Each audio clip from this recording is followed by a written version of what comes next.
अच्छा, 2019 के लोकसभा के चुनाव में एक बहुत बड़े फिल्म प्रोड्यूसर है बंबई के। मैं इलेक्शन कैंपेन में था तालाब कट्टे में या कहीं पर, तो बोले भाई बहुत ज़रूरी बात करना है, आप ज़रा फ़ोन बात करो। मैं किसी घर में गया, बोला बोलिए। बोले असद भाई, लोग ये बोल रहे हैं कि आपके लड़ने से बीजेपी जीत रही है।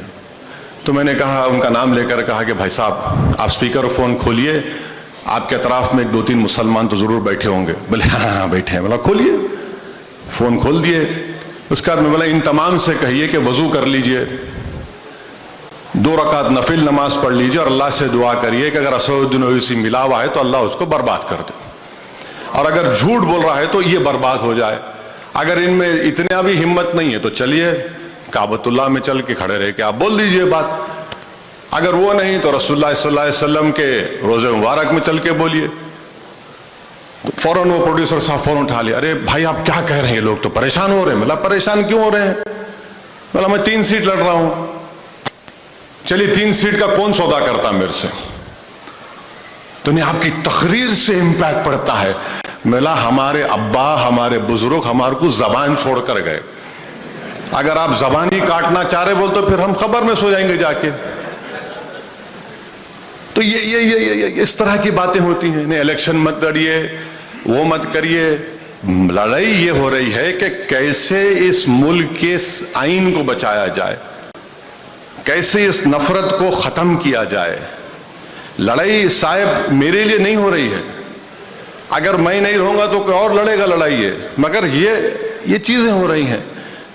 आपके बारे में कोई बात ही नहीं करने तैयार है, मुसलमानों की पसमानदगी की कोई बात ही करने तैयार नहीं है।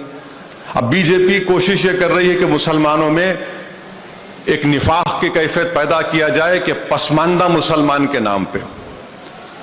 ये अल्लाह का बहुत बड़ा करम है, सरजमीन दखन पर हर मकतब फिक्र के और जिम्मेदारों ने, चाहे किसी भी मकतब फिक्र के हो या किसी फिरके के हो, उन तमाम ने इस बात को फरोग नहीं दिया कि ये चीजें होंगी।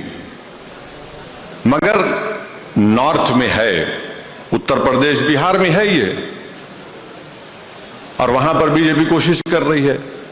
अब इसका जवाब कौन देंगे आप? हद तो ये हो गई कि 2 लोगों को पुलिस कस्टडी में प्रिजनर हैं, हाथों में हथकड़ी, उनको गोली मार दिए। मैं अपना बयान दिया, फिर मैं फोन करके 2 बड़े लोगों से पूछा भाई आपका बयान नहीं आया। अरे छोड़िए ना, वो फुला फुला है। अरे मतलब क्या छोड़िए? अरे वो फुला आपको नहीं मालूम, वो फुला बरादर। अरे मतलब वो नहीं है सवाल ये है कि ये गलत काम हुआ है। तो ये चीजों पर हमको गौर करना है, और नजरअंदाज करते जाते लोग।